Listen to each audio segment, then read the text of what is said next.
3 months of cash left. A firm in Menlo Park puts $3.6 million on the table. One condition, the CEO title is not yours. Do you take it? You signed. 6 months later, 3 board seats belong to investors, 2 to founders. Your consumer vision gets outvoted. Can you keep building? The exit, $307 million. Your stake after dilution, 7%, $22 million. Was it worth it? Palo Alto, 1996. This is Elon Musk. He is 25 years old. Before SpaceX, before Tesla, before he bought Twitter for $44 billion. The answers start here, at 3 in the morning, in a Palo Alto startup office, with a 14-page term sheet he hasn't signed yet.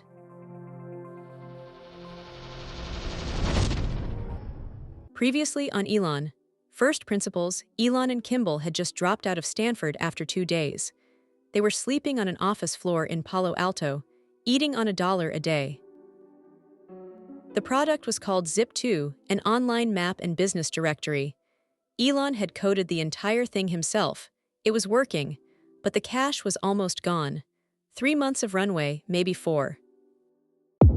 A conference room in Palo Alto. Gray carpet, white walls, 12 chairs around a long oval table. Elon Musk is in chair number 7. He built this company. He coded it from zero. He slept beside the server rack, so he could restart it when it crashed at 3 in the morning. He mapped every street in Palo Alto by hand for the product database. Elon, on behalf of the board, Rich Sorkin will be stepping in as CEO effective immediately. You'll remain as CTO, full technical authority. This is standard. It's how high-growth companies scale. Elon doesn't move. His hands stay flat on the table. His brother Kimball stares at the grain of the wood. Nobody in the room will look at him. This is my company. I wrote the first line of code. I mapped every street in Palo Alto by hand, and they gave it to someone who has never written a line of code in his life. Understood, thanks. And that was it. The founder of Zip2 was no longer the CEO of Zip2. To understand how he got to that chair, you have to go back 6 months, to the moment someone offered him $3.6 million. Zip2 is working. Barely, but it's working. The product is an online business directory with maps. Think of it as Google Maps crossed with Yellow Pages, built 7 years before Google Maps existed. Elon has rewritten the code 3 times. Every function, every database call. He doesn't trust anyone else's code. And to be fair, nobody else's code at this point is as clean as his. 3 months of runway, maybe 4. After that, we're out, Elon. I know. We need to talk about outside money. I know. The customers existed. Small newspapers, local listings, $5,000 here, $8,000 there, not enough. Not enough to cover the servers. Not enough to hire the sales team they needed. Not nearly enough to reach the Chicago Tribune, the New York Times, or Hearst. Those were the names on the whiteboard. But to get to those names, they needed capital. The product is better than anything else on the market. I know that. The problem isn't the product. The problem is cash, and I hate that the problem is cash. He had tried everything. Personal savings gone, family money stretched thin, angels tapped out. But then a name, Mower Davidow Ventures, one of Silicon Valley's early-stage firms. They had been watching Zip2, and now they wanted a meeting. The meeting room smells like leather and fresh coffee. David Cole sits across from Elon and Kimball.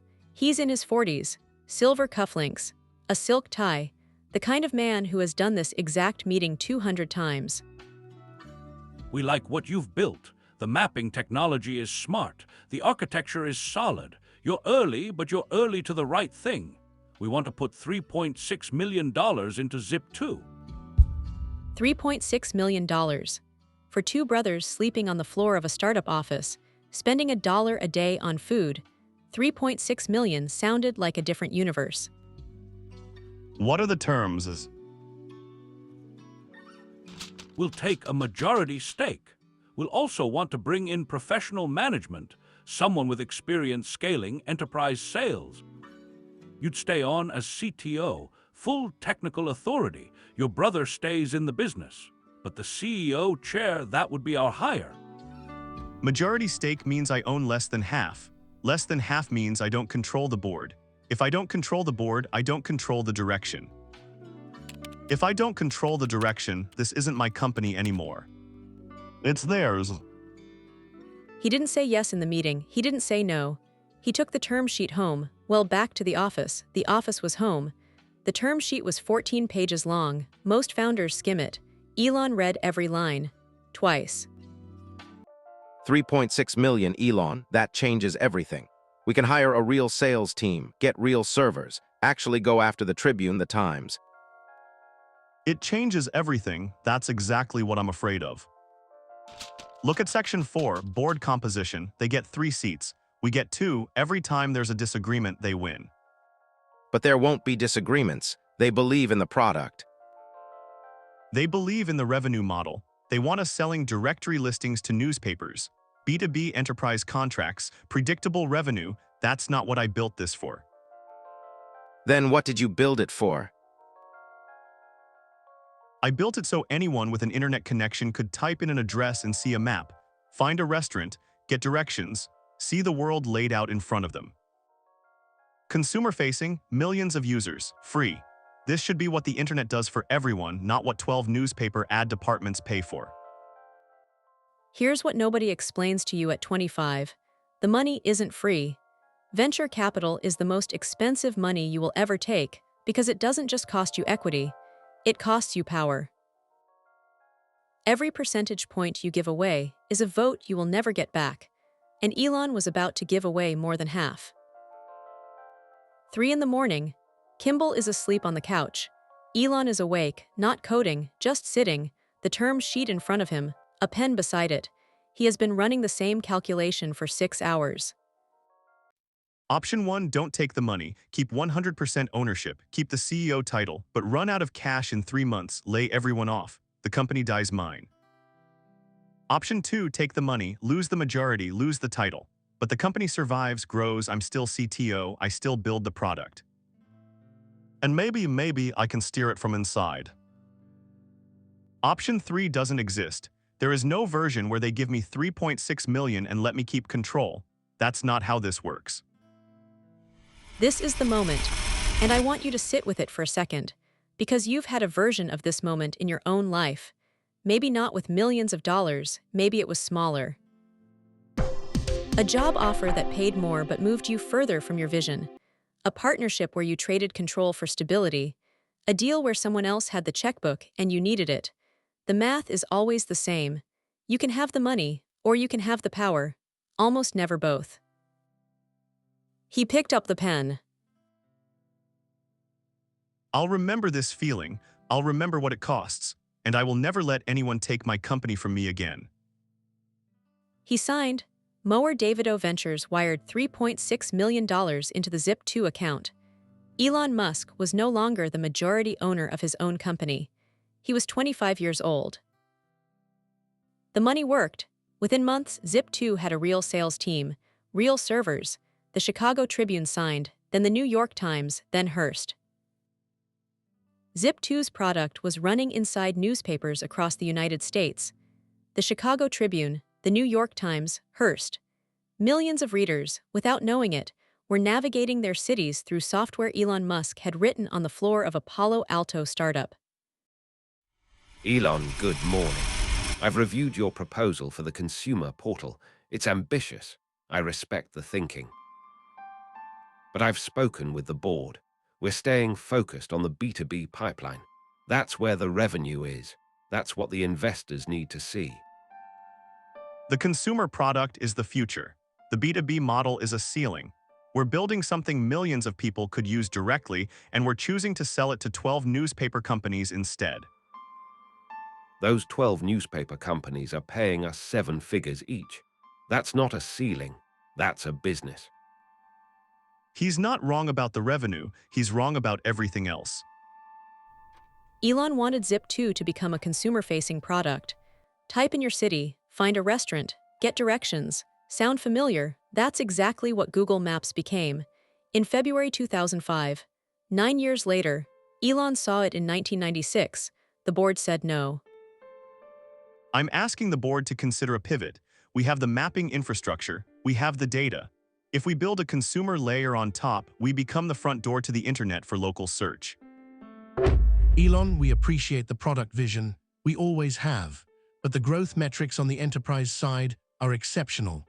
The Chicago Tribune alone is generating more revenue than the consumer prototype would see in its first year. Our job as a board is to maximize return for our investors. And right now, the return is in B2B. The return right now, not the return in 5 years. We make decisions on a 12-month horizon.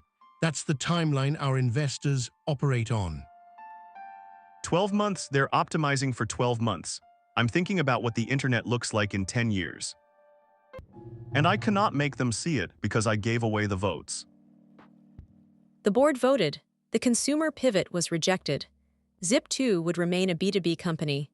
And Elon Musk, the founder, the architect, the man who built the product from a sleeping bag on an office floor, was outvoted in his own company.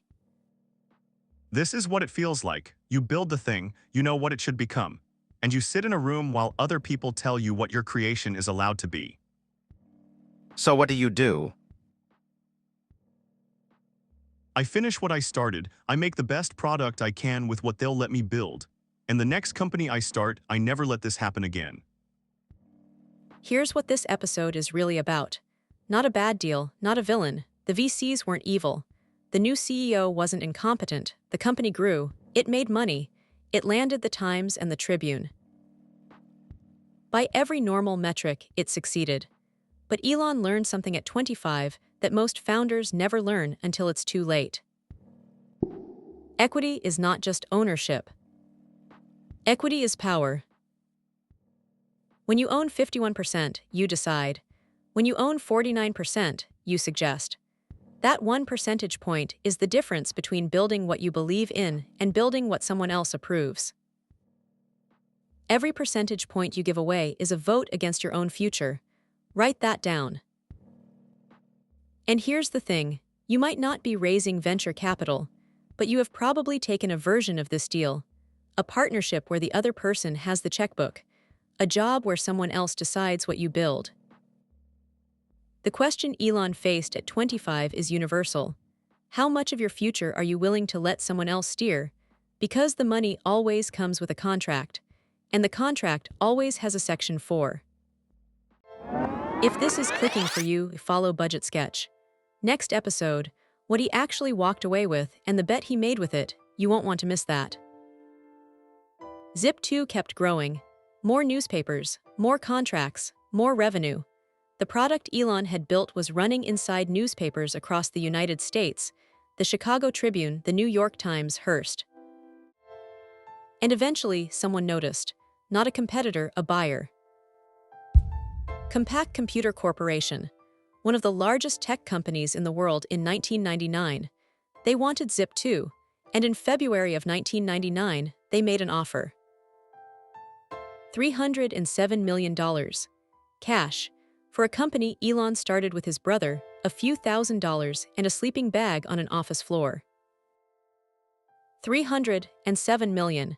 But here's the number that changes what that means. After the dilution from the VC round, after the shares for the investors who came in later, after the board seats and the management stock and the option pool, Elon Musk's stake was approximately 7%. 7% of $307 million was approximately $22 million. He built the company, he coded the product, he slept on the floor, and he walked away with $22 million out of 307. Now, I want to be clear. $22 million is still life-changing money. Most people never see that. But Elon's lesson wasn't about the number, it was about the gap. The difference between what he built and what he was allowed to keep, that's the cost of giving away control. That's equity dilution. And it is the most expensive invisible tax in business. You might think $22 million is a fine outcome. And it is. But would you be okay knowing you built something worth $307 million and kept 7 cents of every dollar? That's the question he asked himself, and it changed everything that came next. Most people, when they get a check for $22 million, buy a house, a car, take a vacation, they stop. He didn't stop. What he did with that $22 million is the most aggressive financial bet in Silicon Valley history. He put it all back in, every dollar, into an online bank that nobody asked for, competing with every established financial institution in America. That's episode 4. And what happened to that bet? How a bank nobody asked for became part of the engine that made him the richest person on the planet. That's where this story becomes something else entirely. Follow Budget Sketch and one question before episode 4. Have you ever given up control for money? A job, a partnership, a deal where you traded power for security? Drop it below. I read every one. Episode 4 is right here. He sells for $307 million and keeps 22. This is Elon, First Principles. I'm Alina. I'll see you there.